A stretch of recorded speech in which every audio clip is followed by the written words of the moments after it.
Isa na namang mapagpalang araw sa ating lahat mga kapatid. Sa bidyong ito ay atin na namang pag-uusapan ay tungkol sa mabisang akibat na sinasabi na kapag meron ka nito ay magkakaroon ka ng matalas na pang-amoy, iksi, bilis, lakas ng pangangatawan. At sinasabi rin ng mga taong magkakaroon nito ay makikita ang mga hindi nakikita ng normal nating mga mata. At ito rin ay magaling sa larangan ng pagsusugal. Ngunit ang tanong, ano kayang akibat ito at paano kaya ito makukuha? Ilan lamang ang mga katanungan yan na ating sasagutin ngayon sa video ito. Pero bago ang lahat ng yan, kung bago ka pa lang sa channel na ito at gusto nyo ang mga ganitong usapin, ay inaaninyahan ko kayong pindutin ang subscribe button at ang bell icon nang sa ganon ay lagi kayong ma-update sa tuwing may bago tayong upload.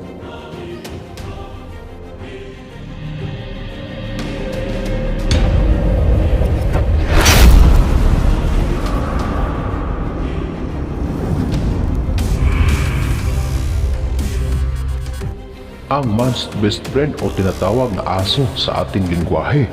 Bakit nga ba tinatawag na man's best friend ang aso? Noon pa man ay ito na ang tawag sa mga aso. Ang aso para sa mga pet lover ay matalik na kaibigan, tagapagtanggol at tagapagbantay sa bahay. Ang aso ay tinaguriang man's best friend dahil nanatili ang katapatan nito sa mga amo nila hanggang sila ay bawian ng buhay. Ang relasyon na ito ay pinagtibay ng samahan, pagsubok at mga alaala. Sa pagtagal ng pagsasama sa pagitan ng amo at aso, ang relasyon ay mas lalong lumalim. Matagal ng panahon simula nang pumasok ang aso sa buhay ng mga tao. Lalo itong napagtibay nagmula na ang aso ay kinakailangan ang mga tao para mabuhay. Kaya naman ang aso at tao ay mayroong malalim na ugnayan sa isa't isa noon pa man. Ang pagkakaroon ng aso sa bahay ay nagsisilbing mata, tenga at pang-amoy sa lahat ng posibleng panganib na dala ng sanlibutan. Sa panahon ngayon, marami na ang taong nahuhumali sa pag-aalaga ng aso. Isa ito sa kinahihiligan ng mayaman man o mahirap. Kung mayaman ka ay may breed na aso ang gusto mo. Samantalang kung mahirap ka ay sapat na sa iyo ang asong Pinoy o Aspin. Gayon pa man, pareho lang itong aso na inaalagaan, pinapakain at ginagawang kaibigan. Sa atin sa probinsya ay mahalaga ang aso dahil ito ang tagabantay sa ating bahay kung walang tao. Tagapagbantay sa ating mga alagang hayop at syempre ito ang kasakasama natin pag tayo ay nangangaso dahil ang aso ay magaling sa paghahunting.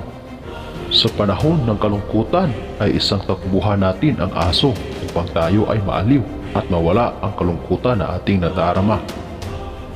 Pero bukod sa lahat ng pakinabang ng aso at pagiging kaibigan nito sa tao, alam nyo ba na dito sa ating bansang Pilipinas ay pinaniniwalaan na ang ngipin mula sa aso ay isang mabisang akibat. Sinasabi na pag nakuha mo ito ay magkakaroon ka ng kakayahan upang tumalas ang iyong pang-amoy.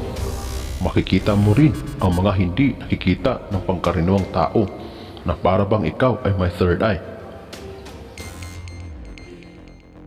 Sinasabi rin na ang taong nagtatanga nito ay magkakaroon ng liksi, bilis at lakas ng pangangatawan at ito rin ay magaling sa larangan ng pagsusugal.